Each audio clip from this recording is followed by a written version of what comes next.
estimados alumnos, espero que se encuentren muy bien. En este video continuaremos nuestro curso de ética y nos habremos de centrar en Max Scheler y en concreto en esta obra suya sobre el puesto del hombre en el cosmos, Die Stellung des Menschen im Kosmos, que es una obra pues muy importante y muy influyente en antropología filosófica. Scheler es un autor que indudablemente no debe de faltar en ninguna consideración sobre antropología filosófica, entre otras cosas, porque él la iba puntualizando como una rama de la filosofía que debía ser atendida en sentido propio. Eso es parte justamente de el tenor general de lo que encontraremos en el siglo XX en la tradición alemana en autores que estaremos revisando, ¿no? Junto con Scheler habría que mencionar a Gehlen, a Plessner y a Cassirer, ¿no? Autores que de alguna forma quisieron posicionar a la antropología filosófica como una rama distinta del saber filosófico. Pero bueno, antes de ahondar en las peculiaridades o en las particularidades del pensamiento antropológico filosófico de Scheler, quisiera decir algunas coordenadas generales de su planteamiento que nos permitan entenderlo de mejor forma. Bueno, Scheler vive entre 1874 y 1928, es decir, muere relativamente joven, a los 54 años de edad, pero habiendo dejado una importante cantidad de escritos, una importante cantidad de obras que sin lugar a dudas tuvieron un impacto y una influencia. Scheler estudia o se adentra a la filosofía en un contexto con tendencias intelectuales bastante dispersas. El cientificismo, el positivismo, el psicoanálisis, el vitalismo, el neocantismo, la fenomenología, etc. Y de todas estas ramas va a abrevar cosas importantes. En particular, habría que subrayar a la fenomenología, porque al final del día a Scheler se le ubica o se le conoce dentro de la fenomenología. Y la fenomenología, pues es un movimiento filosófico que empieza o que cobra vigor con Edmund Husserl, que era un matemático interesado en un primer momento principal y preponderantemente en el tema de la fundamentación de las matemáticas y que poco a poco va a ir explorando toda una serie de diversos temas para los cuales va él a requerir de cierta clase de método, y ese método fenomenológico pues se va a convertir en una tradición de pensamiento bastante fértil, bastante nutrida, ¿no? Explicar los pormenores de la fenomenología de Husserl sería algo que llevaría de suyo un curso entero. Solo quisiera destacar un par de cosas.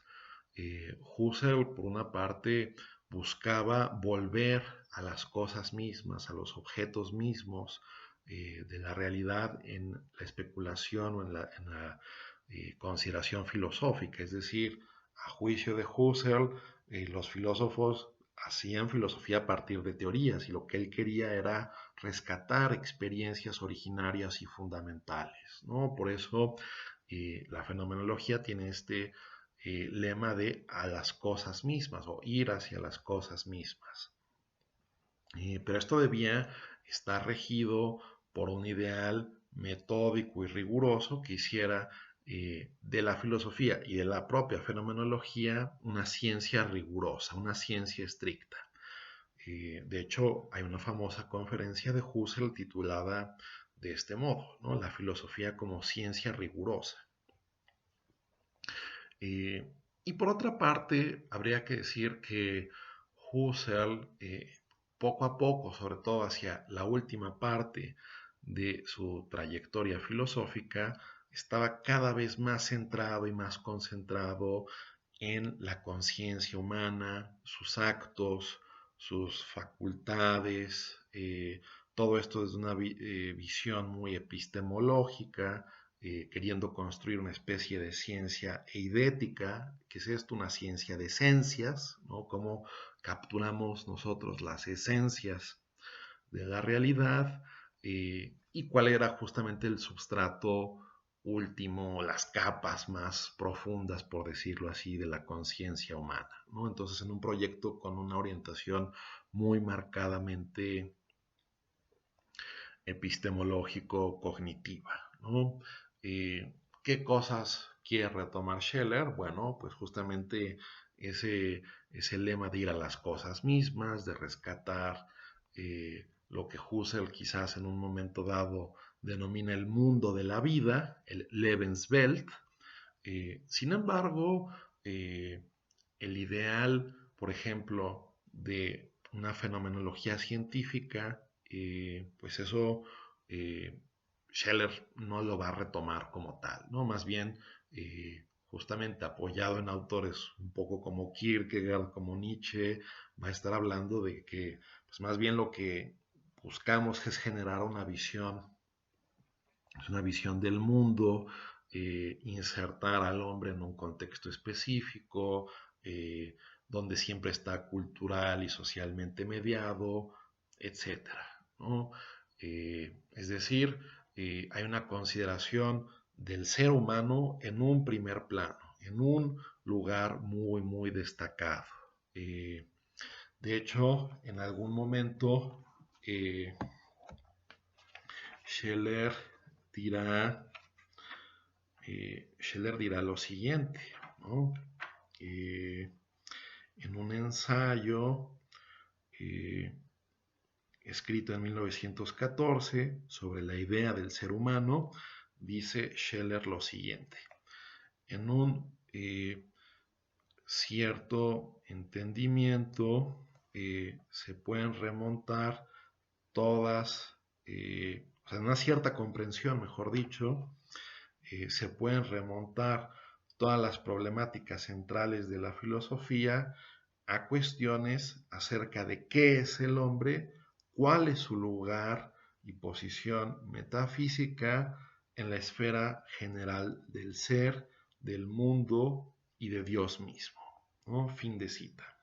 Es decir, tal como el propio Kant lo habría planteado, pero aquí encontramos una formulación igualmente muy puntual, que todos los problemas centrales de la filosofía se pueden resolver o habría que abordarlos de la mano de la cuestión de qué es el ser humano, cuál es su posición o su lugar metafísico en la esfera del ser, del mundo y de Dios, ¿no?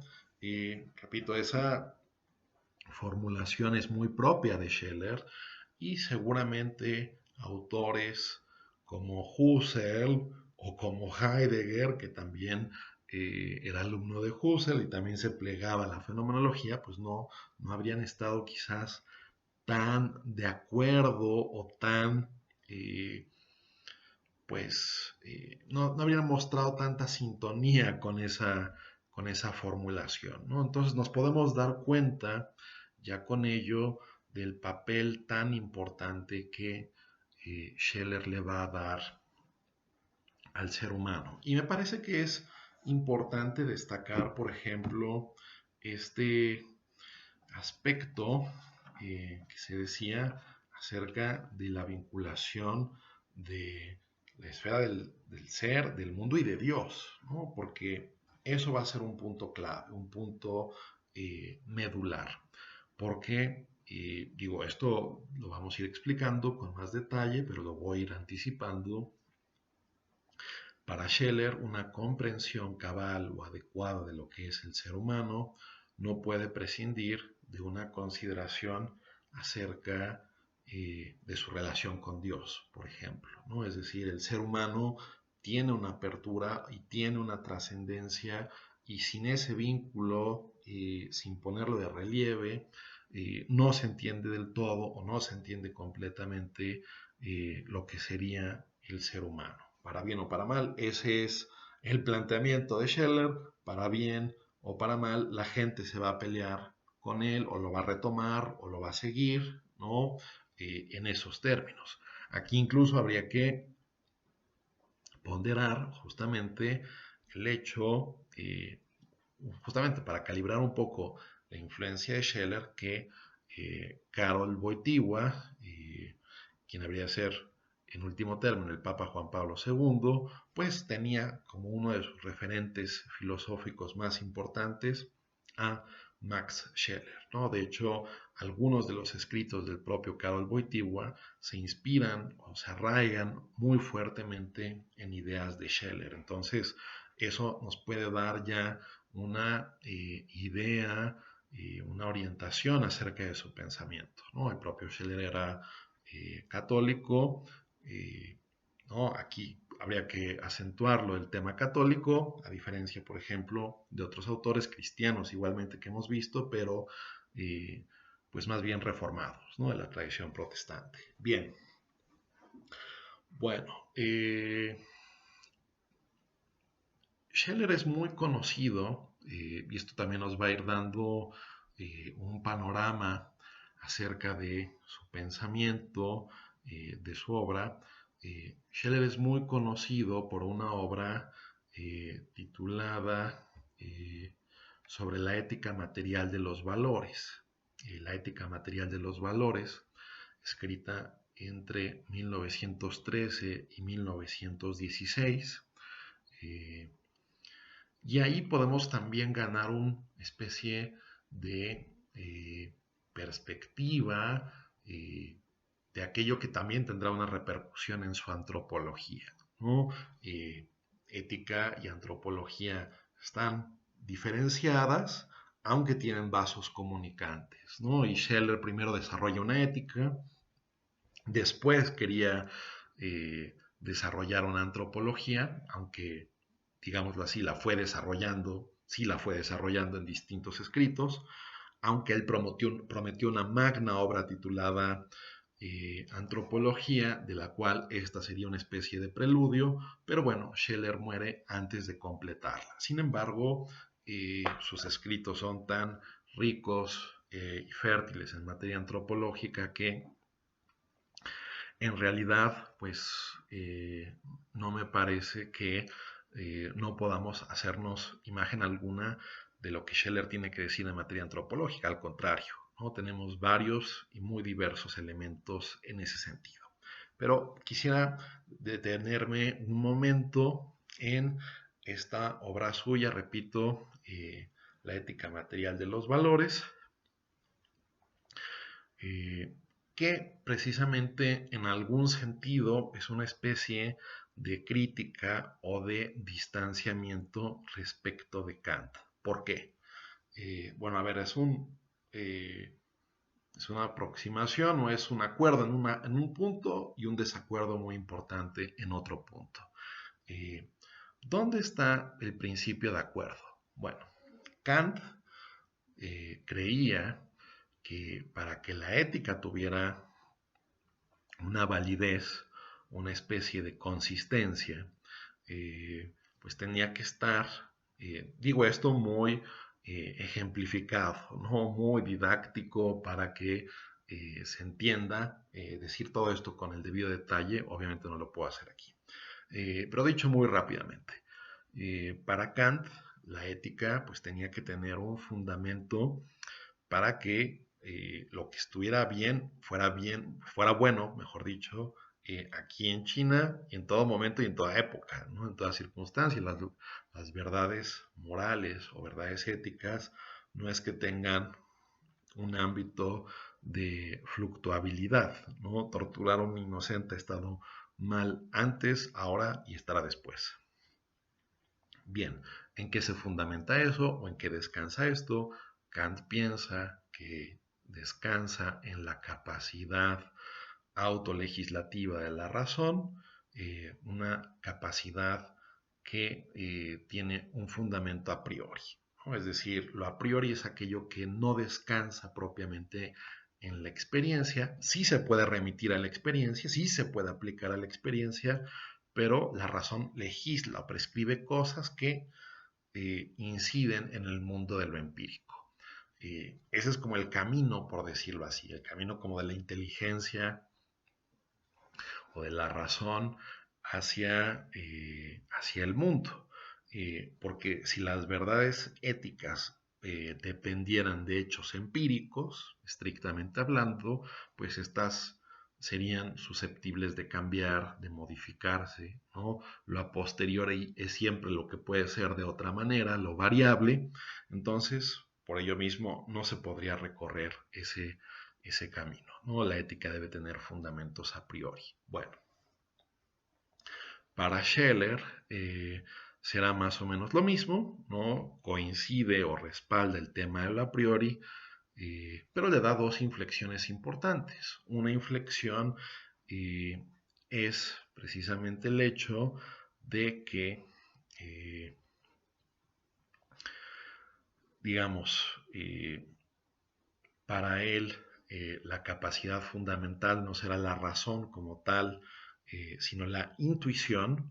De hecho, su propuesta pues se ha venido a llamar una especie o se ha venido a clasificar dentro del intuicionismo ético, es decir, que nosotros tenemos una especie de acceso privilegiado fundamentalmente a partir de nuestra sensibilidad, aunque esto no es ajeno a la razón, por supuesto, pero nosotros podemos eh, darnos cuenta o percatarnos cuando tales o cuales cosas buenas o malas están haciendo. Y esto lo remite Scheller a una esfera material, ¿no? Y eso material, a priori, son para Scheller los valores, ¿no? Es decir, los valores, Werte en alemán, o values, ¿no? En inglés, ¿no? Pues serían aquellas consideraciones que nosotros podemos hacer acerca de la bondad o maldad de distintas prácticas, ¿no? Y hay unas esferas del valor particulares que son distinguidas por Scheller, ¿no?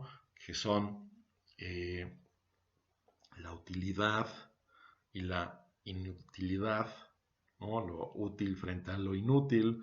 Después tendríamos el placer y el displacer. Tendríamos lo noble y lo vulgar. Tendríamos los valores del espíritu, ¿no? La verdad, la belleza frente a sus opuestos. Y tendríamos los valores de lo sagrado frente a pues, lo profano, ¿no? Si pudiéramos poner ahí una oposición, ¿no? Lo sacrílego. Bien, estas esferas de valor son, vamos a decirlo así, reconocidas en el mundo, pero para que sean reconocidas tiene que haber sujetos que las puedan reconocer, ¿no? Entonces, hay cuestiones objetivas que hablan acerca del placer, o el displacer de algo, de la utilidad o inutilidad de algo, sobre si algo es honroso o vergonzoso, etcétera, pero alguien tiene que estar ahí para reconocerlo. En última instancia, Scheller, al igual que muchos autores de la tradición fenomenológica, va a ser un tanto escéptico sobre esta distinción acentuada entre realismo e idealismo, que de alguna forma marca el perfil general de cierto tipo de filosofías y van a tratar justamente de trascender o ir un poco más allá de esto, ¿no? Entonces, para Scheller, pues es claro que si bien no todas las cosas han sido juzgadas de la misma manera, ¿no? En términos de su bondad o de su maldad. Sin embargo, los hechos siempre han estado ahí y si los podemos o no apreciar adecuadamente, pues eso depende de los sujetos mismos que estarían en condiciones de valorar este tipo de cuestiones, ¿no? Adentrarme en todo detalle sobre esto no es el objeto, ¿no? No es lo que yo quisiera destacar. Simplemente quisiera subrayar, repito, que Scheller pues abre una perspectiva interesante al reconocer que hay valores que van más allá de la utilidad o inutilidad y el placer y el displacer, ¿no? Al hablar de lo noble, de lo pues verdadero, de lo bello, etcétera, y de lo sagrado, pues con ello pues abre un panorama que excede un panorama, una consideración reductivista del ser humano, ¿no? Que aquí también es importante, nada más dicho sea de paso, decir esto, que aunque Scheller habla de una ética material de los valores, ¿no? Material, ¿por qué? Porque todo esto siempre se da con relación a hechos objetivos del mundo, no es que su visión del mundo sea materialista en el sentido ordinario que le damos a esa palabra en el discurso extrafilosófico, en el discurso del día a día, ¿no? Que decimos que alguien es materialista cuando solo le da valor a el placer, los autos o el lujo, qué sé yo, ¿no? Claramente no es la intención de Scheller, ¿no? Entonces tenemos ese perfil de su filosofía más o menos atado por estos cabos, ¿no? La fenomenología, pero volcada hacia el ser humano, a través del tiempo, la historia, la sociedad, etcétera. Una ética centrada en valores, valores que van desde cuestiones o el placer o el displacer, la utilidad e inutilidad, hasta cuestiones pues más espirituales, ¿no? Que el espíritu, que es una categoría que ya empezamos a manejar o a discutir en relación con Hegel y con Kierkegaard, volverá a jugar un papel aquí, ¿no? Volverá a jugar un papel en esta obra de El puesto del hombre en el cosmos. Bien, eh, quisiera antes de entrar con más detalle en dicha obra, eh, quisiera decir eh, algunas cosas. Quisiera presentar otras dos citas de Scheller, ¿no? Para irnos ayudando a aclarar su pensamiento filosófico. Voy a leer desde una obra en lengua alemana, las voy a traducir, entonces tengan un poco de paciencia. Bien,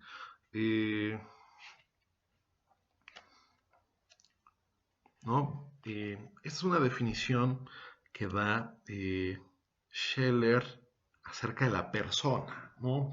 Que también eso es algo importante de destacar o de subrayar. La persona es una categoría fundamental dentro de el pensamiento de Scheller, ¿no? Que dicho sea de paso, ¿no? Justamente en el siglo XX se empieza a consolidar con algunos intelectuales en Francia, intelectuales, filósofos, Emmanuel Mounier, Maurice Blondel y otros tantos. Se va a consolidar una especie de corriente personalista, Gabriel Marcel, y en paralelo Scheller va a estar haciendo cosas muy, muy próximas o muy semejantes, ¿no? Hacen sus desarrollos más o menos con independencia, ¿no? Pero también se habla a grandes rasgos de una filosofía personalista donde Scheller tendría cabida y no es de extrañar porque le da un valor a la persona, ¿no? Que la persona, bueno, se habla continuamente, por ejemplo, de persona, sobre todo, vamos a decirlo así, eh, como en el contexto dramático, ¿no? La palabra griega prosopón, o la palabra latina persona, pues era más bien una figura en un drama, ¿no? Por eso cuando, por ejemplo, eh, en los textos teatrales se pone quiénes son los personajes, se pone dramatis personae, ¿no? Los personajes del drama, de los sucesos, ¿no?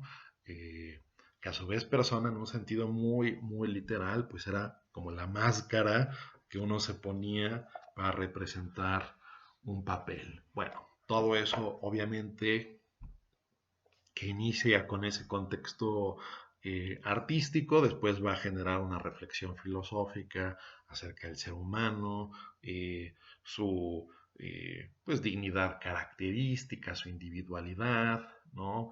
Que ya habíamos sacado en algún momento del curso a colación. Eh,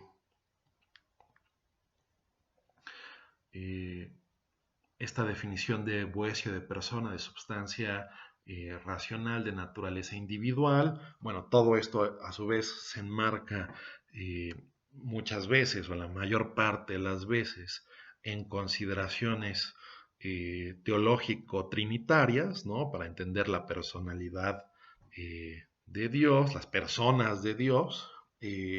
Bueno, eso también va a tener una incidencia, por supuesto, en el planteamiento eh, antropológico, ¿no? Scheller, pues obviamente, ¿no? Al ser un autor católico, tiene en cuenta esta noción y le va a dar un papel importante, ¿no? Dice Scheller, persona es la unidad de ser concreta, la unidad ontológica esencial de un ser que realiza distintos actos. Eh, Actos que de alguna manera eh, anteceden a acciones o conductas específicas. En particular, ¿no? Dice Scheller, hay que considerar como conductas específicas la diferencia entre percepción externa e interna, entre un querer interno y externo, entre un sentir, un amar, un odiar interno y externo. Es decir, la persona es la unidad de todos estos actos que antecede a las conductas específicas, ¿no? Que tienen que ver con todo esto, ¿no? Es decir, no somos reductibles a nada de esto, sin embargo, a ninguna conducta en lo específica o aislada o tomada al alto vacío, sin embargo, hay una unidad ontológica entre todas esas conductas, entre todos esos procesos. Dice Scheller, ¿no? El ser de la persona funda todos los actos esencialmente distintos. Das Sein der Person fundiert alle wesenhaft verschiedenen Akten. Bien, repito, ¿no? Entonces Scheller concibe a la persona desde una forma procesual, ¿no? Ontológico-procesual, una especie de unidad, ¿no? Donde tienen cabida una serie de distintos procesos. Es decir, la persona como tal no va a ser una cosa o un objeto, ¿no? Es decir, aquí hay que tener cuidado con las palabras, ¿no? Porque decimos, ay, bueno, ahí va una persona, ¿no? Ahí va una persona, ahí va un tal o cual, ¿no? Pero la persona en sí, pues es difícil de asir, ¿no? O sea, uno puede decir, bueno, estoy viendo el cuerpo de alguien, ¿no? Estoy viendo cómo reacciona o cómo se maneja, ¿no? Y solo cuando hay una especie de apertura más plena, pues es que estamos descubriendo su personalidad, ¿no? O bueno, en cierto sentido genérico podemos decir ahí va una persona, pero yo creo que se entiende un poco la idea, ¿no? Es decir, la persona como tal eh, no es algo, vamos a decirlo así, que se pueda medir como la oreja o como se pueda medir como el ojo o como la nariz o el cabello, sino que sería algo más englobante, que a su vez no se va a reducir enteramente, ni mucho menos, a la mera materialidad. Bien. eh, y repito, nada más para terminar de puntualizar o de dar un perfil hacia dónde es, a dónde apunta la antropología filosófica de Scheller. Eh, bueno, eh, aquí tenemos otra cita, ¿no? Eh, algo eh, eh, nuevo según la esencia o según la especie y no según el grado, no comienza con el ser humano natural, no comienza con el homo naturalis, sino que empieza en primera instancia con el ser humano relacionado con Dios e histórico. Es decir, lo nuevo comienza en cada ser humano que percibe su unidad propia a través de lo que es y de lo que debe de ser.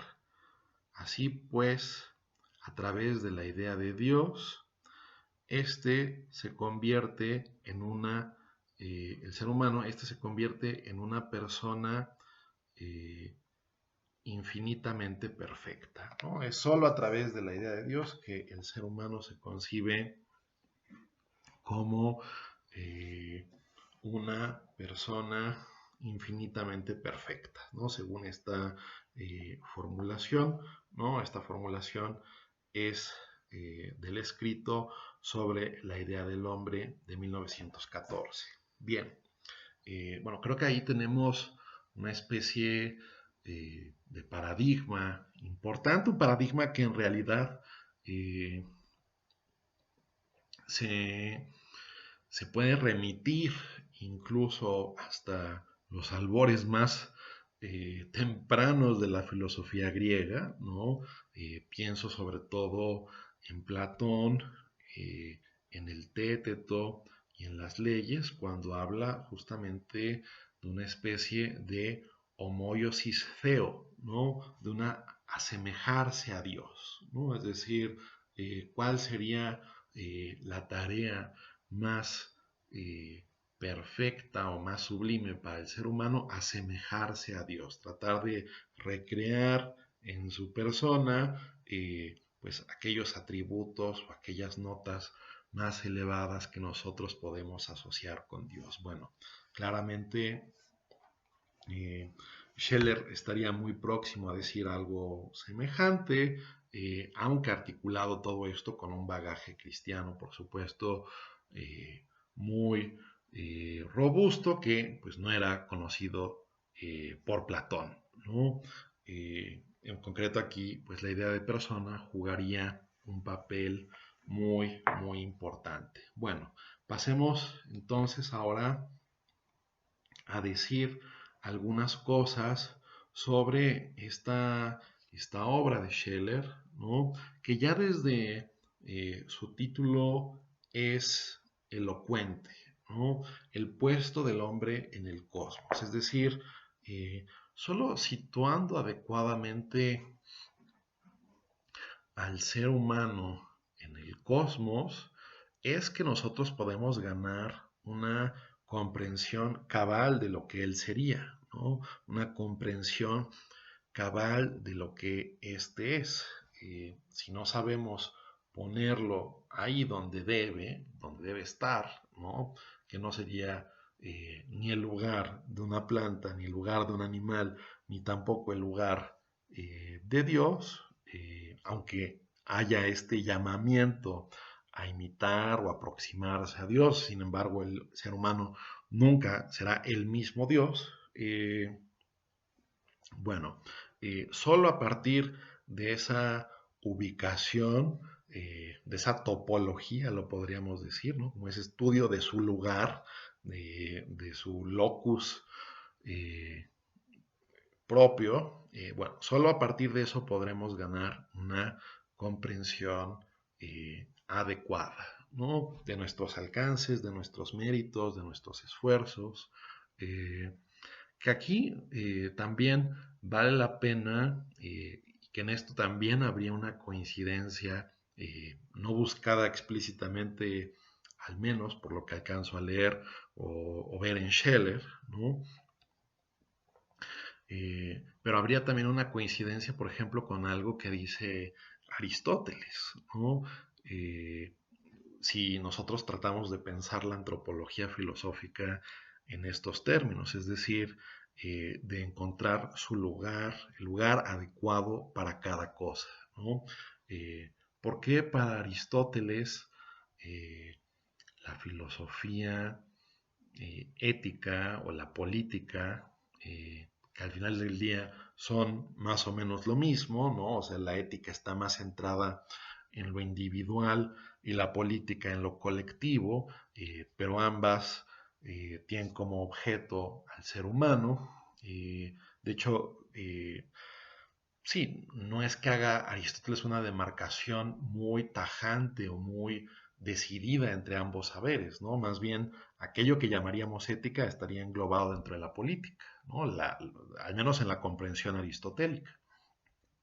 Eh, pero bueno, el punto de lo que yo quería decir eh, es que cuando habla Aristóteles genéricamente de ética y de política, habla de la anthropeia filosofía, ¿no? De la filosofía de los asuntos humanos. Eh, y dice Aristóteles, bueno, ¿por qué la anthropeia filosofía no es la prote-filosofía? ¿No? ¿Por qué no es la filosofía primera? Porque, entre otras cosas, pues el ser humano, dice Aristóteles, pues no es lo más digno o no es lo más elevado que existe en el mundo, ¿no? Los seres humanos tienen una existencia finita, efímera, transitoria en este mundo, y si nosotros nos comparamos con los astros, que tendrían justamente ciertos atributos divinos, y sobre todo con Dios mismo, pues habría que decir que el ser humano no es ni de lejos, ni por mucho, el ser más divino o el ser más excelso de todos, ¿no? Eh, claro que es importante, no es que se infravalore o se quiera meter un autogol a sí mismo Aristóteles, pero las cosas a su parecer tienen que quedar muy establecidas, ¿no?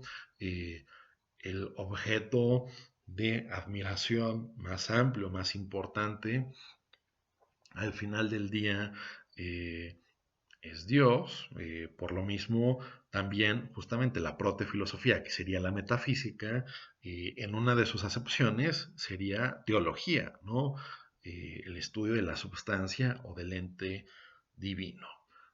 Bueno, yo creo que Scheller coincidiría con ello, aunque la inflexión que Scheller le podría dar a esto es que, bueno, nosotros pues de alguna forma concebimos o interpretamos a Dios mucho en función de nuestra propia naturaleza, mucho en función de quién somos nosotros. Entonces, incluso cierta reflexión teológica no puede del todo deslindarse de quién es quien elabora estas preguntas o quién es quien elabora estas cuestiones. Por supuesto, sin incurrir en la perspectiva también vista por nosotros en el curso de Feuerbach, ¿no? Para quien la teología o la religión no es otra cosa más que antropología. Scheller ahí tomaría una distancia crítica. Si bien es cierto que a partir de nuestras capacidades no podemos, ¿no?, estudiar a Dios al alto vacío, sino en relación con quién somos, cómo nos interpretamos, cómo nos comprendemos, pues no por ello habría que pensar o decir que la existencia o, sí, la naturaleza del ser divino no es más que una construcción del ser humano. Bien, eh, bueno, entonces volviendo a el esquema general de la investigación de Scheller en este libro. Creo que aquí se pueden trazar nuevamente algunos paralelismos interesantes, por ejemplo, con lo que Aristóteles hace en su tratado del De Anima, ¿no? El tratado acerca del alma de Aristóteles, porque eh, ahí Aristóteles quiere entender en términos generales qué es el alma, sobre todo, por supuesto, qué es el alma, cómo funciona el alma del ser humano, pues para ello hay que hacer un trabajo de diferenciación, ¿no? Hay que diferenciar al ser humano de, por ejemplo, de las plantas, y hay que diferenciarlo también acerca de los animales, ¿no? Solo habiendo hecho estas distinciones precisas es que nosotros ganaremos una comprensión adecuada de los distintos tipos de alma, entre ellas particularmente el alma humana. Bien, eh, habría que decir que Scheller nos introduce con un planteamiento en el cual, vamos a decirlo así, algo muy importante es una especie como de flujo de energía vital, ¿no?, que le da como cohesión o, o existencia a todo lo que hay, ¿no? En todo lo que vemos hay fuerzas entrelazadas, ¿no? Fuerzas físicas, eh, ¿no? Y eso lo llama Scheller una especie de flujo o corriente de energía que permea toda la realidad. En alemán le llama Energiestrom, ¿no? Es como una corriente, un flujo de energía. Eh, bueno, en algún momento, pues justamente hay una especie de diferenciación, ¿no? Una diferenciación que en cierto sentido es como una especie de milagro, y es que hay el milagro de que hay cosas con vida, ¿no? Hay cosas inanimadas y cosas animadas. Eh, es decir, eso ya es una especie como de causa fundamental de asombro filosófico, ¿no? Es decir, eh, reparar en el hecho mismo de la vida, ¿no? De que hay seres que justamente se comportan o se conducen o reaccionan al mundo de una forma distinta al de simples objetos o al de simples cosas, ¿no? El fenómeno o el milagro de la vida es ya de por sí un hecho que habría que dejarse admirar, ¿no? Dejarse sorprender, mejor dicho, eh, más por el mismo, ¿no? Entonces tenemos un mundo inorgánico contrapuesto con un mundo orgánico en el cual tenemos como principal o como su nivel más bajo en la escala que pone Scheller a las plantas, ¿no? Que hay justamente lo que Aristóteles, por ejemplo, dice en el De Anima, pues muy a grandes rasgos, es que las funciones de la planta o del alma vegetal, ¿no? Porque eso habría que decirlo y a veces lo solemos perder de vista, pero Aristóteles le asigna un alma a las plantas y a los animales, al igual que a los seres humanos, ¿no? Eh, que bueno, es prácticamente, o sea, yo creo que es un hecho incontrovertible, aunque hay un pasaje ambiguo en la metafísica, en el propio de Ánima, eh, pues para Aristóteles, vamos a decirlo así, es un hecho que el alma humana es mortal, al igual que el alma de los animales y el alma de las plantas, ¿no? Es más bien la tradición platónica la que afirma la inmortalidad del alma, ¿no? Y es a partir de una conjunción, una especie de combo entre Platón y Aristóteles que los teólogos posteriores van a tratar de reflexionar sobre cuestiones acerca de la inmortalidad, ¿no?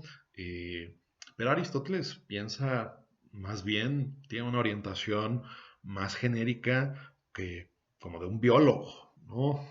Obviamente de un biólogo muy particular o muy específico, eh, pero en todo caso de alguien que está buscando en el alma como una especie de principio de vida, ¿no? Algo que le va a dar una especie de organización a la complejidad de lo que es un ser vivo, ¿no? Es decir, generalmente se habla del modelo aristotélico como eh, un modelo un modelo hilemorfista, ¿no? Que ahí tenemos la hile, que en el griego coloquial es curioso, pero en el griego coloquial hile significa madera, y ya después eso se fue depurando con ciertas abstracciones y ya la hile era la materia, no ya la madera, sino la materia, y tenemos la morfé, que era la forma, ¿no? Bueno, el principio de organización, pero no es la forma como la figura geométrica, sino como un principio de organización, de funciones, de actividades, un principio de operaciones, ¿no? Eh, bueno, eso está en el reino de las plantas, de los animales y de los seres humanos. Eh,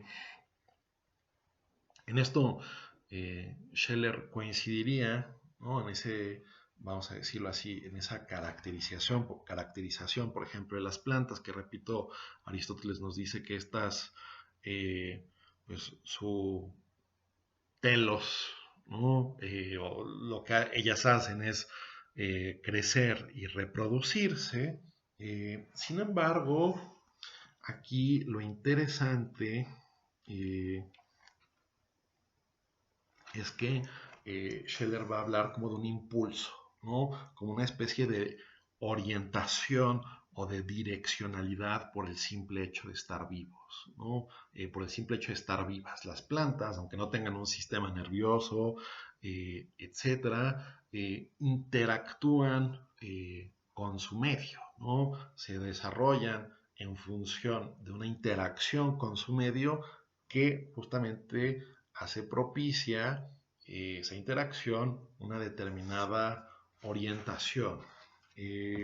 Voy a leer eh, este pasaje, ¿no? Del impulso afectivo de la planta, ¿no? Donde ya se va a adquirir un poco de la particular concepción de Scheller, ¿no? Que repito, eh, le da o le asigna una especie de orientación o direccionalidad incluso a los estratos más bajos de la propia vida. El grado ínfimo de lo psíquico, o sea, de lo que se presenta objetivamente o por fuera como ser vivo y subjetivamente o por dentro como alma, y a la vez el vapor que lo mueve todo, hasta las alturas luminosas de las actividades espirituales, suministrando la energía a los actos más puros de pensamiento y a los actos más tiernos de radiante bondad, es el impulso afectivo sin conciencia, ni sensación ni representación. Como la palabra misma indica, de impulso, Drang en alemán, en él no se distinguen todavía el sentimiento y el instinto, que como tal tiene siempre una orientación y finalidad específica hacia algo, por ejemplo, hacia el alimento, hacia la satisfacción sexual, etc. Una mera dirección hacia y desviación de, por ejemplo, de la luz, un placer y un padecer sin objeto, son los dos únicos estados del impulso afectivo.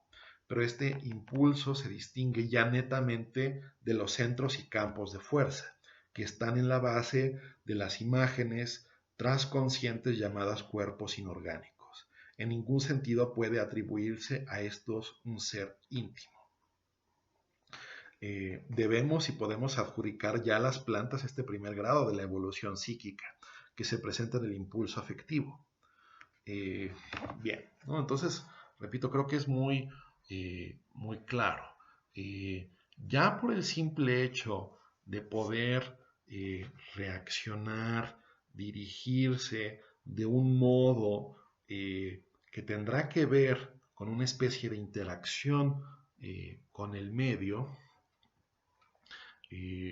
pues eso hace que la planta tenga como una especie de núcleo de ser radicalmente distinto al núcleo de ser que tiene el oro, o que tiene un metal, o que tiene una piedra, o que tiene el aire, ¿no? O cualquier elemento de la tabla periódica aisladamente. Es decir, ahí hay ya una diferencia, ¿no? Entonces, claro, es por ello, ¿no?, que en cierta vena aristotélica Scheler habla de una evolución psíquica aquí, respecto a la cual pues no podría justamente homologarse la planta frente, repito, a una piedra, una roca o lo que fuera, ¿no?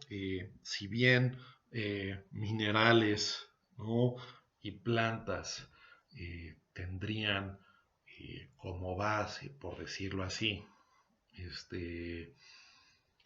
procesos físicos de fondo, hay una especie de unidad dirigida a procesos, ¿no? Hay una especie de orientación que, como aquí se ilustra con este ejemplo, ¿no? Hay una dirección o desviación, por ejemplo, respecto a la luz, ¿no? Un placer y un padecer sin objeto. Bueno, eso no se lo podríamos adjudicar como tal a un ser inanimado, ¿no? Que algo pueda prosperar, crecer, etcétera, pues es algo que marca una cesura respecto al reino de lo inorgánico frente al reino de lo orgánico. Entonces, eso ya nos pone en una situación específica o nos aclara un poco acerca de su índole. Leeré otro pasaje de Scheler en torno a lo propio de la planta. El hecho de que la planta no disponga de libre espacio para el movimiento espontáneo de traslación que tiene el animal y no posea ninguna sensación ni instinto específico, ninguna asociación, ningún reflejo condicionado ni verdadero sistema nervioso y de poderío, constituye por lo tanto un conjunto de deficiencias que se comprenden de modo perfectamente claro e inequívoco por su estructura ontológica. Cabe demostrar que si la planta tuviese una sola de estas cosas, necesitaría también otra y todas las demás. Como no hay ninguna sensación sin impulso motor y sin conato simultáneo de acción motriz, debe faltar todo sistema de sensaciones allí donde falta el sistema de poderío, la captura activa de la presa, la elección sexual espontánea, etc. El repertorio de las cualidades sensibles que posee un organismo animal nunca es mayor que el repertorio de sus movimientos espontáneos, y es siempre una función de este último. Bien, me parece que eh, resulta claro, ¿no? También que, bueno, esto a veces podría justamente incomodar a cierta mentalidad ecológica contemporánea a lo que dice Scheller, ¿no? Y bueno, podría ser objeto de un interesante debate, pero lo que él dice es que la vida, eh, en cierto sentido, eh, vamos a decirlo así, pues involucra todas estas otras actividades que podemos asociar tanto con los animales y sobre todo con los seres humanos.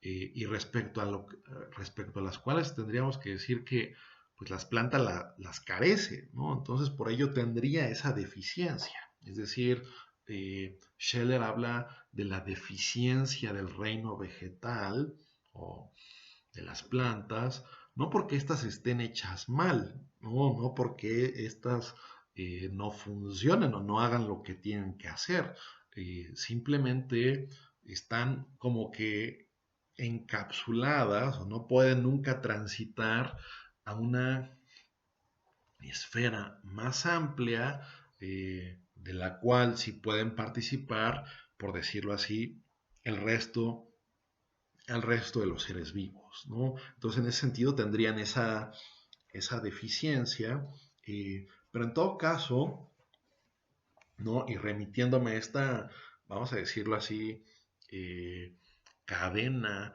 vital de energía de la que habla Scheller, esta Energiestrom, este flujo o esta corriente de energía, bueno, pues las plantas ya participan de ella y por lo mismo tienen una orientación, tienen una direccionalidad, ¿no? Eh, en ese mismo tenor o en esa misma tesitura, se puede decir que las plantas tienen un entorno, ¿no? Que las arropa, un entorno sin la cual ellas no podrían ser lo que son. Entonces ahí también hay una interacción muy específica, porque los seres inanimados, pues vaya, ¿no? No tienen esa misma dependencia respecto a su entorno que sí tienen las plantas, ¿no? Eh, bueno, pasando ahora eh, respecto a los animales, ¿no? Y un poco volviendo a recuperar el hilo de Aristóteles, ¿no? Volviendo a recuperar el hilo de Aristóteles, pues Aristóteles justamente lo que les asignaba a los animales en común con los seres humanos era justamente la capacidad de sensación, ¿no? De aísthesis en griego, ¿no? De ahí viene la palabra estética, ¿no? Que nosotros hablamos de la estética en filosofía, no como una peluquería, ni mucho menos, ¿no? Sino como pues el estudio de la belleza, de lo sublime, de qué tipo de facultades están dadas para percibir cierto tipo de fenómenos con rasgos bellos. Bueno, hablando en términos más genéricos, lo estético estaría relacionado con todo tipo de sensaciones, ¿no? Y por lo mismo los animales pueden catalogarse propiamente como seres sensibles, como seres que son susceptibles de tener sensaciones, ¿no? Y que pueden justamente labrarse o forjarse en virtud de sus sensaciones una representación de su entorno, una representación que no puede darse, vamos a decirlo así, en relación con las plantas, que si bien las plantas son dependientes de su entorno, en todo caso no se forjan una representación del mismo como sí lo pueden hacer los, los seres, los animales, ¿no?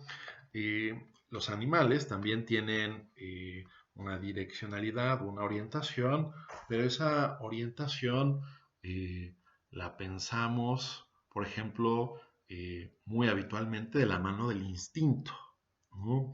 Eh, ¿Y qué es el instinto? Bueno, habría como distintas formas de comprenderlo o de diferenciarlo. Y nosotros incluso hablamos de ciertos instintos en el ser humano, pero generalmente lo hacemos en un sentido mucho más atenuado que en el caso de los animales. Quisiera leer un par de, aquí más bien leer un par de páginas de lo que dice Scheller acerca del instinto, eh, precisamente porque esto nos puede ayudar a clarificar varias cosas. Las voy a ir leyendo lento y si es necesario voy haciendo un pequeño comentario al respecto, ¿no? Eh, bueno, quizás va a ser el comentario en un primer momento. Scheller no va a querer hacer una explicación del instinto ni enteramente psicológica ni enteramente fisiológica, ¿no? Es decir, ni enteramente a partir de factores cognitivos, ni enteramente a partir del mecanismo del organismo, por llamarlo de alguna forma. Más bien deben ir ambas consideraciones de la mano en el estudio de los instintos en el caso de los animales. Dice Scheller, puede y debe, por tanto, ser explicada siempre de dos modos, fisiológica y psicológicamente a la vez. Tan erróneo es preferir la explicación psicológica como esta a aquella. En este sentido, llamamos instintiva una conducta que posee las siguientes notas, ¿no? Entonces aquí da unas notas interesantes Scheller de lo que caracteriza al instinto en su apreciación, ¿no? A ver, el instinto tiene una relación de sentido, ¿no? Es una dirección igual, una orientación, ya porque posea positivamente sentido, ya porque sea errada o estúpida. Es decir, que ha de ser tal que resulte teleoclina para el todo del viviente o el todo de otros vivientes, o en servicio propio o en servicio ajeno. Ha de transcurrir en segundo lugar con cierto ritmo. Los movimientos adquiridos por asociación, ejercicio, hábito, con arreglo al principio de Jennings, ha llamado principio de la prueba y el error, ¿no? Es decir, tienen un ritmo, tienen cierto tipo de desarrollo, aunque están dotados a sí mismos de sentido, no poseen ese ritmo, esa forma temporal, cuyas partes se exigen mutuamente. La reducción de las formas de conducta instintiva a combinaciones de reflejos particulares y encadenados y atropismos ha resultado imposible. La relación de sentido no necesita referirse a las situaciones presentes, puede enderezarse también a situaciones muy lejanas en el tiempo y en el espacio. Un animal prepara algo con sentido para el invierno o para la puesta de los huevos, por ejemplo, aunque se puede probar que no ha vivido todavía como individuo situaciones análogas y que están descartadas también la comunicación, la tradición, la imitación y la copia de otros compañeros de su misma especie, ¿no? Entonces, voy recapitulando, ¿no? Hemos mencionado dos notas, la relación de sentido, hay una relación de sentido y también tienen un ritmo, ¿no? Y ese ritmo es distinto al ritmo de movimientos adquiridos por asociación, ejercicio y hábito. No sé si eso había quedado tan claro, pero lo repito, ¿no? Es decir, los principios del hábito, dice Scheller, se rigen por la prueba y el error, mientras que los del instinto tienen otro flujo temporal, que a su vez no está mediado por la comunicación, la tradición, la imitación y la copia de otros compañeros de su misma especie. El animal se conduce como se conducen los electrones, según la teoría de los cuantos, como si previese un estado futuro. Un tercer carácter de la conducta instintiva, ¿no? Tercero, es que solo responde a aquellas situaciones que vuelven de un modo típico y son importantes para la vida de la especie, mas no para la experiencia particular del individuo, es decir, están relacionadas con el género, con la especie, ¿no? Los instintos están relacionados con el género y con la especie. El instinto está siempre al servicio de la especie, ya sea la propia, ya una especie extraña u otra con la cual la especie propia se encuentra en importante relación vital, como las hormigas y sus huéspedes, las agallas de los vegetales, los insectos y las aves que fecundan las plantas, etc. Este carácter distingue netamente la conducta instintiva. Primero, del autoadiestramiento por la prueba y el error, así como de todo aprendizaje, ¿no? Es decir, el instinto no es ni autoadiestramiento ni aprendizaje en sentido estricto. Y segundo, del uso del intelecto, que están ambos primordialmente al servicio del individuo y no al de la especie. La conducta instintiva no es nunca, por tanto, una reacción a los contenidos especiales del medio, contenidos que cambian de individuo en individuo, sino una estructura totalmente singular, a una disposición típica y específica de las partes posibles del mundo ambiente. Mientras los contenidos especiales pueden cambiar ampliamente sin que el instinto se extravíe y conduzca a acciones fallidas, la menor alteración de la estructura tendrá extravíos por consecuencia. A esta utilidad para la especie responde también, en cuarto lugar, el hecho de que el instinto sea en sus rasgos fundamentales innato y hereditario, y lo sea en cuanto facultad específica de conducirse y no solo en cuanto facultad general de adquirir determinados modos de conducta, como naturalmente son la facultad de habituarse, adiestrarse, comportarse con inteligencia. Y un poquito más adelante dice Scheller, un carácter muy importante del instinto es, por último, que representa una conducta independiente del número de los ensayos que hace un animal para afrontar una situación. En ese sentido, puede decirse que el instinto está listo de antemano. Así como la organización propia de los animales no puede considerarse originada por variaciones pequeñas diferenciales, tampoco puede considerarse el instinto como una suma de movimientos parciales triunfantes. Bien. Scheller hace esa caracterización del instinto muy detallada, que incluso si uno sigue leyendo va puntualizándose o va afinándose en algunos aspectos con materiales de la biología, de la fisiología, de su época. Bueno, pues es también todo esto muy en la dirección de entender este impulso de vida, ¿no? Esta orientación de los seres animados, vivos, que son los animales.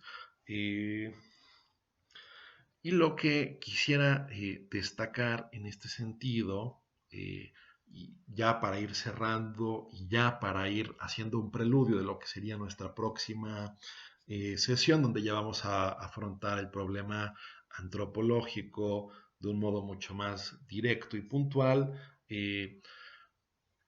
No voy a entrar quizás en tanto detalle, pero a juicio de Scheller es un hecho, a ver, por un lado, que los animales tienen memoria asociativa, ¿no? O sea, tienen el instinto, pero a su vez tienen una memoria asociativa, como se refleja, por ejemplo, en los famosos experimentos de Pavlov, ¿no?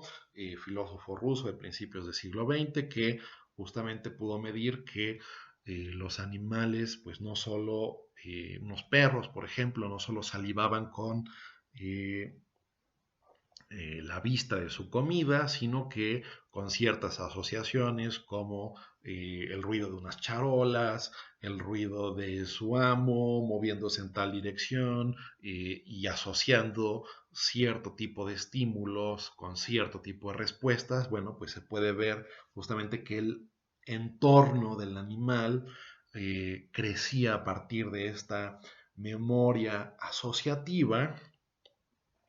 eh, y después viene un punto clave que es, yo diría, lo más importante, ¿no? Eh, a juicio de Scheller, vamos a decirlo así, eh, los animales tienen inteligencia práctica y decisión. Es decir, y yo creo que ahí estaría un poco en juego su propuesta, ¿no? Ahí estaría en juego o estaría a debate lo que él quiere presentar o lo que él quiere sugerir, eh, porque, eh, porque de alguna forma tenemos ciertos candidatos, ¿no? Tenemos la concepción darwinista de que el ser humano no se distingue en lo absoluto o solo en términos de grado respecto de los animales, ¿no? Es decir, no hay una diferencia cualitativa entre los animales y el ser humano. Esa sería la visión cientificista o cierta visión darwiniana. Y por otro lado, tenemos cierto tipo de consideraciones, sobre todo filosóficas, muy tradicionales o muy arraigadas, muy ancladas en el discurso filosófico, donde se dice, no, la razón es exclusiva, es una prerrogativa, una facultad exclusiva del ser humano, ¿no? Por eso la definición como animal racional. Bueno, Scheller nos va a poner esto un poco en predicamento, ¿no? Eh, Scheller se va a distanciar claramente de la visión darwinista porque hay unas dimensiones sobrenaturales no susceptibles de ser analizadas específica o propiamente por la ciencia empírica. eh, pero Scheller va a conceder que la inteligencia, la resolución de problemas prácticos que implican cierta creatividad o cierta imaginación, sí los podemos advertir en los animales y respecto a lo que ellos pueden solventar o no, en comparación con nosotros habría solo una diferencia de grado. Pero Scheller justamente va a poner de relieve o va a poner de manifiesto que habría una dimensión específica del ser humano que no sería la dimensión que encontramos ni en animales, ni en plantas, ni en el mundo inorgánico. Y esa es su dimensión espiritual, ¿no? Eh, ¿Qué quiere decir espiritual? Bueno, obviamente también aquí van a resonar muchas cosas de lo que hemos estado diciendo respecto a Hegel o a Kierkegaard, ¿no? Como algo que de alguna manera constituye una especie de totalidad más amplia en la cual justamente eh, pues sí, se vuelve el objeto o foco de nuestra atención, ¿no? Recordemos un poco la caracterización de Kierkegaard, es como la relación que se relaciona consigo misma. Eh, en Scheller lo que vamos a encontrar es una especie de comprensión de uno mismo que excede lo específicamente biológico, ¿no? Es una especie de concepción montada en la vida de uno mismo, una concepción montada en la propia organicidad de uno mismo, pero que trasciende o que excede a la misma. Un punto de contacto entre lo que dirán, entre Scheller y Heidegger, ¿no? Que escriben esto prácticamente, o que escriben cosas al mismo tiempo, ¿no? Heidegger, su obra Ser y Tiempo, y Scheller este ensayo que debía ser como su preparación para su antropología, pero que ya lamentablemente nunca pudo llegar a escribir. Pero una nota importante es que, vamos a decirlo así, algo en lo que coinciden esos planteamientos tan próximos en el tiempo es que eh, el ser humano no solo tiene, vamos a decirlo así, entorno, Umwelt en alemán, un mundo circundante, sino que en estricto sentido tiene un mundo, es decir, que las cosas pueden comparecer distintamente como cosas, ¿no? Las puedo yo tematizar, ¿no? O sea, yo Por ejemplo, o un animal es consciente, pero no es consciente de que es consciente, ¿no? El ser humano puede, el animal puede reaccionar ante un libro, ¿no? Puede manipularlo o moverlo, lo que sea, pero el ser humano se puede forjar una concepción abstracta o genérica de lo que es un libro, ¿no? Y esa especie de totalidad va generando un universo de significado donde el ser humano mismo es capaz de insertarse, es capaz de ubicarse. Por ello mismo, Scheller irá poniendo de relieve o irá acentuando esta idea de que solo para el ser humano el mundo puede comparecer objetivamente en cuanto a sus esencias y en cuanto a sus géneros, más allá del estímulo específico de las reacciones ante las cuales se ven movidas con mayor o menor creatividad plantas y animales. Bueno, seguir ahondando, seguir especificando esa dimensión del sentido, esa dimensión de lo genérico, esa dimensión de lo abstracto que se inaugura con la espiritualidad del hombre. Bueno, esa va a ser la tarea a desarrollar en nuestra próxima sesión. Simplemente hago ese adelanto, ese anticipo, que a su vez va justamente a conectar con una visión acerca de la trascendencia del ser humano. Bien, dejamos aquí esto por esta sesión y nos vemos en la siguiente.